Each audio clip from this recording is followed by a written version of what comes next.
अब पूरे वतन के वासियों से मैं खुद कह रहा हूँ कि लुट रहा है चमन साथियों, आओ मिल के बचा लें वतन साथियों। बहुत बहुत शुक्रिया। कहीं भी जाता है दुनिया में भड़का रहे हो हिंदू को, अब हम मुसलमान जो सो रहे हैं उनको नहीं भड़काएंगे?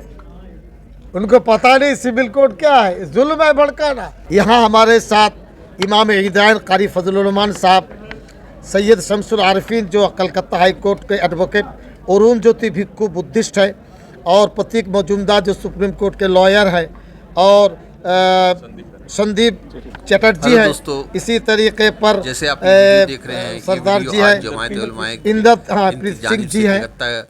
में जो है दस्तूर हिंद की हिफाजत, यकसा सिविल कोड की मुखालफत और मौलाना अबू कलाम आज़ाद के किरदार को सिलेबस से हटाए जाने के ख़िलाफ़ 18 मई को मौला अली यूथ सेंटर पे एक एहतजाजी प्रोग्राम हुआ, जिसकी सदारत जनाब हज़रत मौलाना सिद्दीकुल्लाह चौधरी साहब ने फरमाया।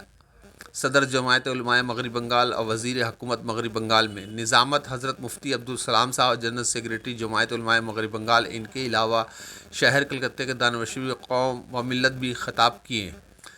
और इसमें जो सदर रहे सदर जमायत कलकत्ता के हाफिज़ अब्दुल रज़्ज़ाक़ साहब, जनाब मुख्तार अली साहब चेयरमैन ऑल इंडिया हाजी फाउंडेशन, आरिफ साहब जनरल सेक्रेटरी, और जमायत उलमाए कलकत्ता की जानिब से ये जो जिस हिसाब से बीजेपी गवर्नमेंट दिल्ली की हुकूमत ने यकसा सिविल कोड को लागू करने का कोशिश कर रही है, उसी के ख़िलाफ़ में आज जो है ये सियालदा में जो मौला अली यूथ सेंटर, इसमें एक प्रोग्राम हुआ। इस प्रोग्राम में काफ़ी तमाम धर्म के लोग मौजूद थे। इमाम ईदैन कारी फजलुर रहमान साहब और सीनियर एडवोकेट और बुद्ध मज़हब के और ईसाई, और उसके साथ जो है सरदार, तमाम मज़हब के लोग यहाँ पे मौजूद थे। और इसमें ख़ास बात ये रही कि इस इजलास में काफ़ी तादाद में मर्द तो थे ही थे, साथ में ख़वातीन के तादाद भी बहुत ज़्यादा था।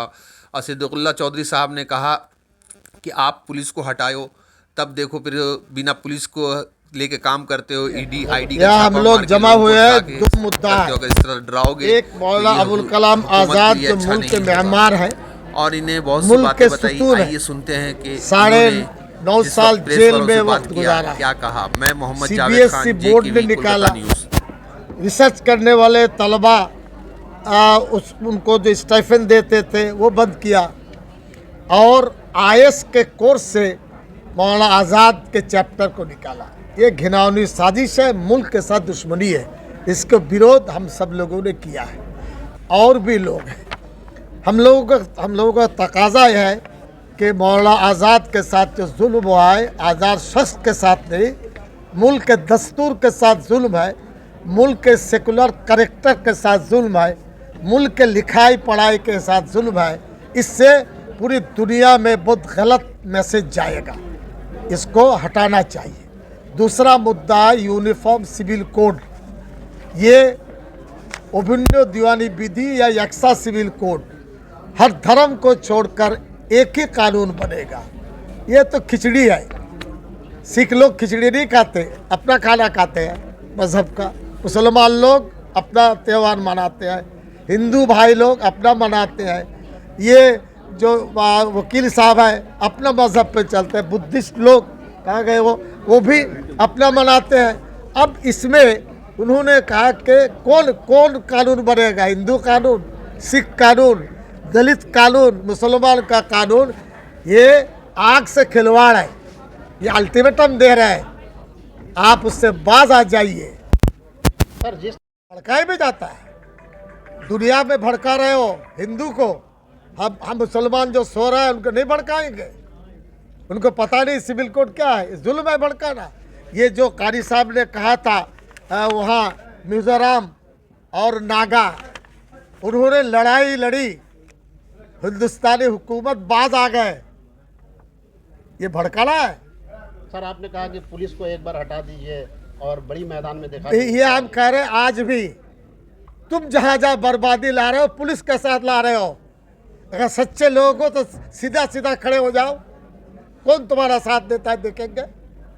तुम तो पुलिस को सहारा बनाकर हिंदुस्तान वालों को पर जुल्म ढा रहे हो। पंजाब पर ED CD फला सब पुलिस है, और कहाँ है? जहाँ कुछ कर रहा है अभी तमिल क्या कहाँ इलेक्शन हुआ, कर्नाटका में जो डीजीपी थे उनको सीबीआई का डायरेक्टर बना दिया। ये जुल्म नहीं तो क्या है? ये जुल्म है। पुलिस को इस्तेमाल कर रहे हो। हम लोग सीधे सीधे हिंदुस्तानी है, उनसे हिंदुस्तानी के परिचय सिख को लेना नहीं पड़ेगा, हिंदू भाई को लेना नहीं पड़ेगा, बुद्धिस्ट को मुसलमानों को नहीं पड़ेगा, जैन को लेना नहीं पड़ेगा। हम पक्का हिंदुस्तानी है, वो लोग नकली हिंदुस्तानी है, बेचने वाला हिंदुस्तानी है। सिविल कोड के खिलाफ भी ये हम लोग उसमें शरीक हुए और अपनी बातें रखी।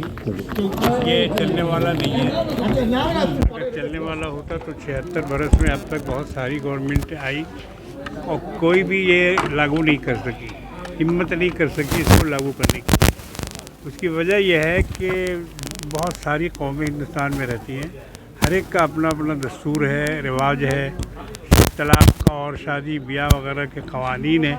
इनको एक विलय में नहीं पुराया जा सकता है और कोई इसको मानेगा नहीं, कोई इसके लिए तैयार नहीं होगा। मैंने मिसाल में नागालैंड और मिज़ोरम की बात कही है तो वहाँ उन लोगों ने कि हमारे कानून को जो है, हमें हमारे जो हुकूक हैं, हमारे जो मजहबी उमूर हैं, उससे कोई छेड़छाड़ नहीं होगी।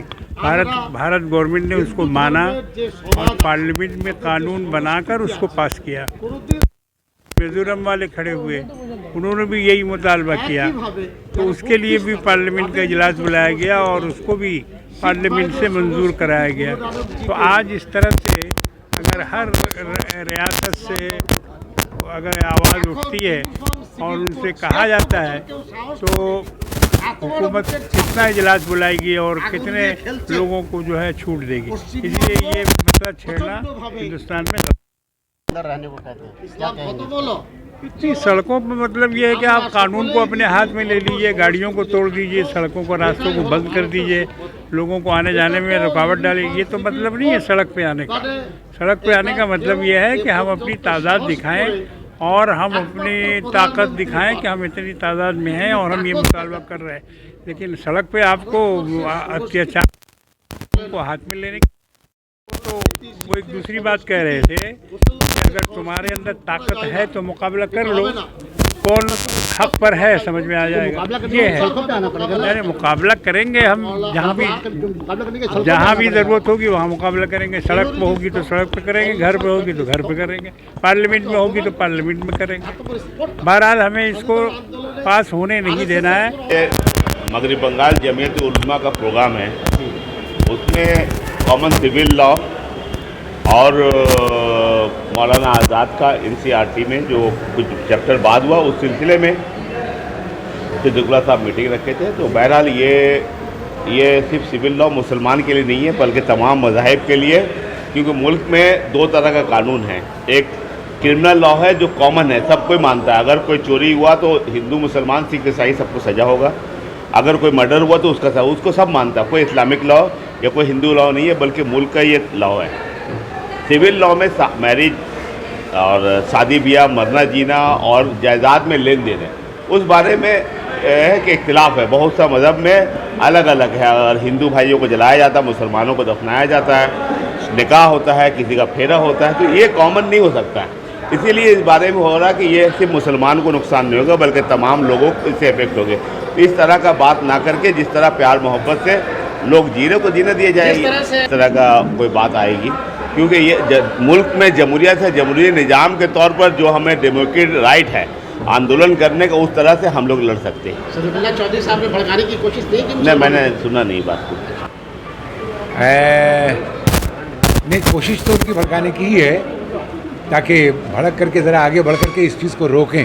अगर भड़केंगे नहीं, जोश में आएंगे नहीं, जोश में नहीं आएंगे तो होश वाला काम नहीं कर सकेंगे। इसके लिए उनकी शायद कोशिश ये है कि अगर हम भड़का दें तो ये आगे बढ़ करके लड़ सकेंगे। आपके हिसाब से क्या कौम सोई हुई है, जो जगाना बहुत ज़रूरी है? सोई भी नहीं है, अनजान है।